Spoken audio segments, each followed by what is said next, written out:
Қайырлы күн баршаларыңызға, қалайсыздар? Бүгін үй жағдайында баланы дамытуға арналған керемет құралмен таныстыратын боламын, және қандай ойындар ойнауға болады, соңына дейін видеоны қараймыз, таныстарымызбен бөлісе отырамыз. Бірінші ойында біз әртүрлі губкілерді қатты және жұмсақ жағымен баланың үстіне сипалай өтеміз. Бұл сенсорикалық бұзылысты түзетуге көп көмектеседі.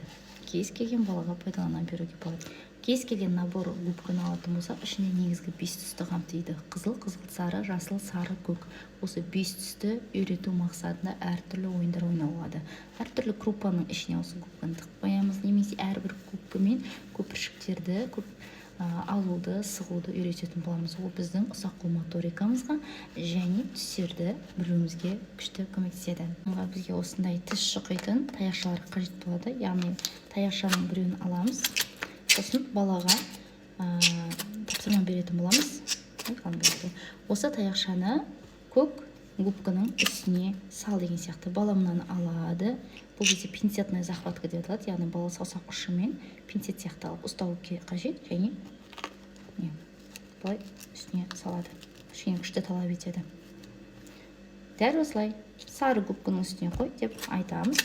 Бала естіп қабылдайды, көреді, ұсақ қол моторикасы, яғни пинцетная захватканы дамытады және қатты немесе жұмсаққа күш салатын болады. Яғни бұл бала өзінің дене схемасын біледі, яғни күш салу қажет екенін, абайлау қажет екенін, мынаның үшкір екенін барлығын қатар дамыта аламыз. Яғни бала бір ғана дағдыны қалыптастырмайды. Осылай бірнеше губкаге әртүрлі таяқшаларды салуға болады.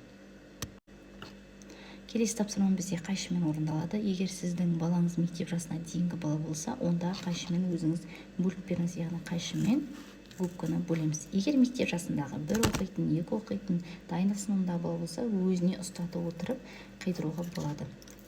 Осылай бірнеше бөліктерге бөлетін боламыз. Және осы бөліктерді алып, әртүрлі гуаш сияқты бояуларға немесе акварельге былай тигіземіз да, балаға белгілі бір дөңгелекті, қазір менде А4 болмай қалып тұр, соған дөңгелек салып, осы губканың көмегімен красканы бояуды үйретеміз. Бұл баланың көріп қабылдауын, шеңберді, шекараны көріп, шетіне шығармауым қажет, яғни көз бен қол координациясын дамытады. Бізде қазіргі таңда Африкаға барып жүрген балалар көз бен қол координациясы дұрыс емес, дұрыс қалыптаспағандықтан осындай жұмыстар жүргізіледі.